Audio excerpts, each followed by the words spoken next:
Of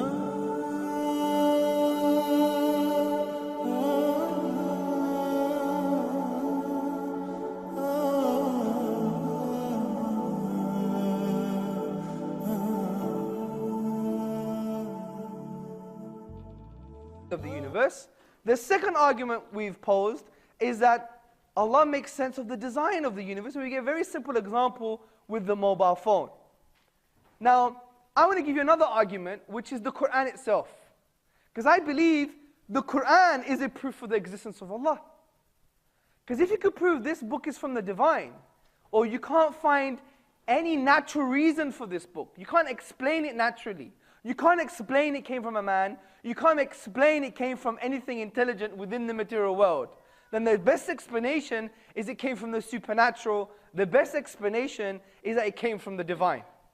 Now let me explain this for you. We know the Quran is an intrusive book. It's a very special book, brothers and sisters. Because the Quran is the only religious book that seeks to engage with your aql, with your intellect. It seeks to engage with your nafsiyah, with your disposition, with your psychology, with your heart, with your soul, with your fitrah, with your natural state.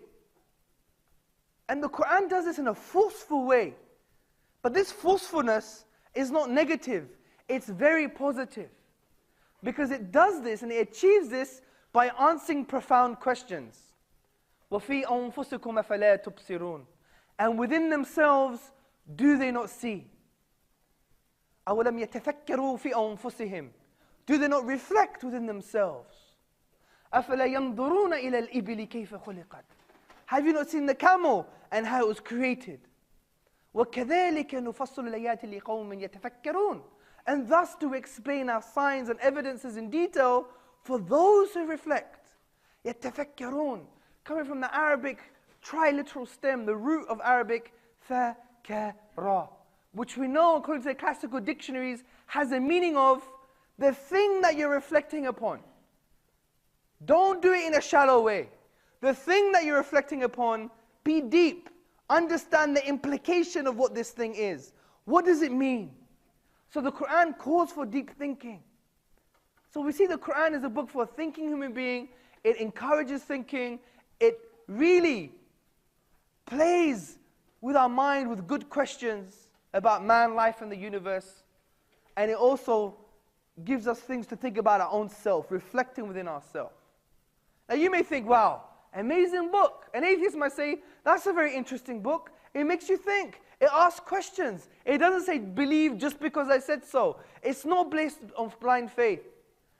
But the Quran goes even further than this, brothers and sisters. It goes even further than this. As the Quran says in Surah Baqarah, verse 23, وَإِن كُنْتُمْ فِي رَيْبٍ مِمَّا نَزَلْنَا عَلَىٰ عَبْدِنَا فَأْتُوا بِسُورَةٍ مِّن مِثْلِهِ وَادْعُوا شُهَدَاءَكُم مِّن دُونِ اللَّهِ إِن كُنْتُمْ صَادِقِينَ. And if you are in doubt, look, the Quran is talking to the doubters, the skeptics, the atheists, the humanists, the philosophers, the scientists, the thinkers. Everybody. If you're in doubt about this book that we have revealed to our servant, referring to the Prophet Muhammad sallallahu alaihi wasallam, then bring one chapter like it. One chapter. And call on your witnesses and your supporters besides Allah, if you are truthful. In kuntum sadiqeen. If you're truthful in your claim. And we know the original background to this verse, the explanation, according to the Mufassirun, like we have chains of narration related to Ibn Abbas radiallahu anhu, Qurtubi, Ibn Taymiyyah, Al-Ghazali, Ibn Kathir, Tafsir Jalalain. We have an ijma'ah of the ulama that this verse has something to do with the language of the Quran, the uniqueness, the brilliance, the eloquence, the peak of eloquence, the sea of rhetoric of the Quran itself. Because we know 1400 years ago, when the Quran was revealed, it was revealed upon a people who were the best at expressing themselves in the Arabic tongue. This is why the Orientalists, those people who studied Islam and the Oriental sciences, claimed that the people 1400 years ago were Arabic linguists par excellence, which basically means they were the best. This is why the historian Ibn Rashiq, he writes that the socialization of society. Society was built so much that they would celebrate on two things: the birth of a boy, and when a poet rose amongst them. A poet rose amongst them. And the Quran came down to challenge them and said, if you don't think it's from the divine, then bring something like the Quran. And they all failed. This is why Walid ibn al-Mughira, the most famous poet of the time, claimed and exclaimed, by Allah, this is not from a human being. This is what he said. He even swore by Allah. And the reason we know the Quran is truly something that cannot be matched. In technical language, it means inimitable. You cannot imitate its language. You cannot imitate its form. The reason for this is because the Quran has a unique form. It's not like Shakespeare. Who's heard of Shakespeare? Put your hand up. Okay, also known as Sheikh Zabur. Yeah? So Sheikh Zabur, for example, you may like some of his stuff based on subjective experience. For example, O Romeo, wherefore art thou, O Romeo, deny thy father and deny thy name? In Romeo and Juliet. Or you can make it more Islamic. O Abdullah, deny thy mother, deny thy tribe. Yeah? The point I'm trying to say is that it's not based on how we appreciate the language.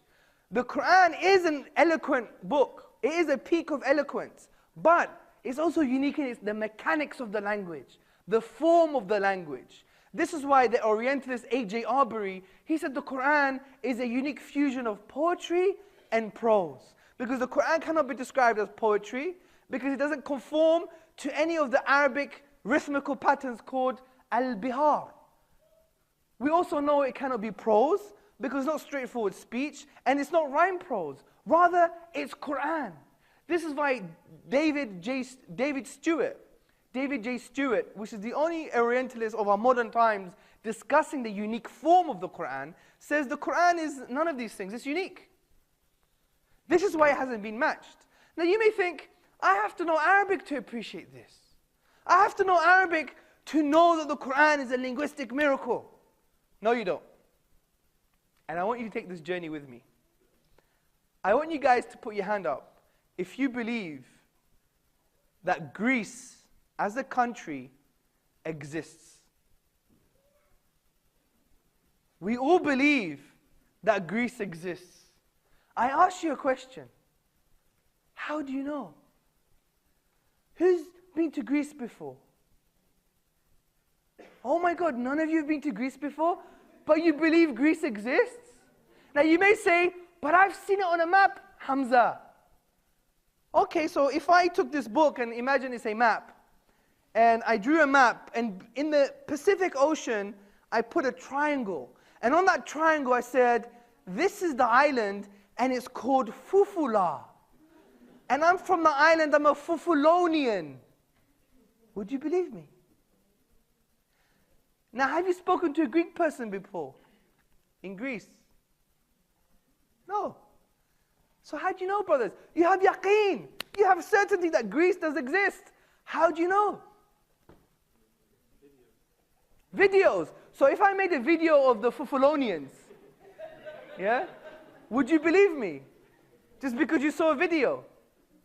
Maybe it's a mass conspiracy, akhi. On YouTube. Even on YouTube, if we did a video on YouTube saying, for example, I'm Chinese. 你很漂亮. 我喜欢英国茶. 我们出去当了. Would you believe me that I'm Chinese? Just because I make that claim?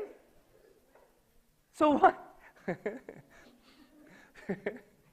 So why? Why on earth do you believe that Greece exists? Social studies? According to social studies, I'm a terrorist, man. You're going to believe I'm a terrorist? So why do we believe Greece exists? Sorry?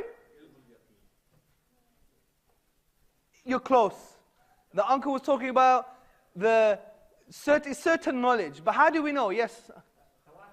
MashaAllah, takbir. You are Sheikh? MashaAllah. Very, very good.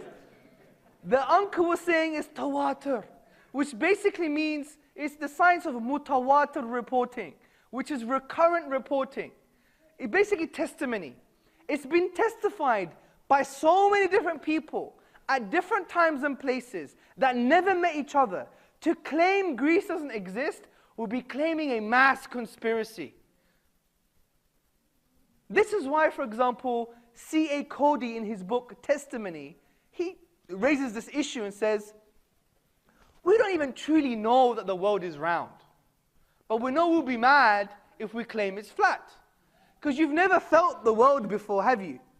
Or you've seen it on a map, but that's secondary sources. How do you know it's not like a fake globe? Do you see? You may see the mathematics, but you may not even understand it. We agree with it because it's tawatur, it's recurrent reporting, it's mass testimony. Now, what I'm going to do now, brothers and sisters, is for you to reject the Qur'an will be equivalent of rejecting that Greece exists. Because the Qur'an is also upon tawatur. The Qur'an is also based on mutawatir reporting. And what is the testimony of Muslim and non-Muslim scholars regarding the Qur'an? Basically, it's about that the Qur'an has never been successfully challenged. The Qur'an has never been successfully challenged, as Arbuthnot, Fitzgerald Arbuthnot, the Orientalist and British translator, he said, although several attempts have been made to challenge the Qur'an, none have yet succeeded. And we know many, even non-Muslims, agree with this. For example, Bruce Lawrence, Professor Bruce Lawrence from Duke University, in his book, The Qur'an, a Biography, on page number 8, he says the Qur'an, as tangible signs, are expressive of an inexhaustible truth. They signify meaning, layered within meaning, light upon light, miracle after miracle. Dr. Martin Zammit from the Netherlands, he said the Qur'an is the most eminent written manifestation of the Arabic language. Reverend R. Bosworth Smith, in his book Muhammad and Mohammedanism, said, the Qur'an is a miracle of purity of style, of wisdom and of truth. It is one miracle claimed by Muhammad sallallahu alayhi wasallam, and a miracle indeed it is. So there's testimony here. And we know there's testimony from the Muslim sources as well. There's the ijma' on this issue. So from this testimony, how do you know it's from the divine? So let's recap again.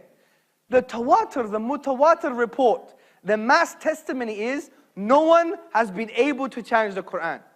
So let's logically find out who it could be from.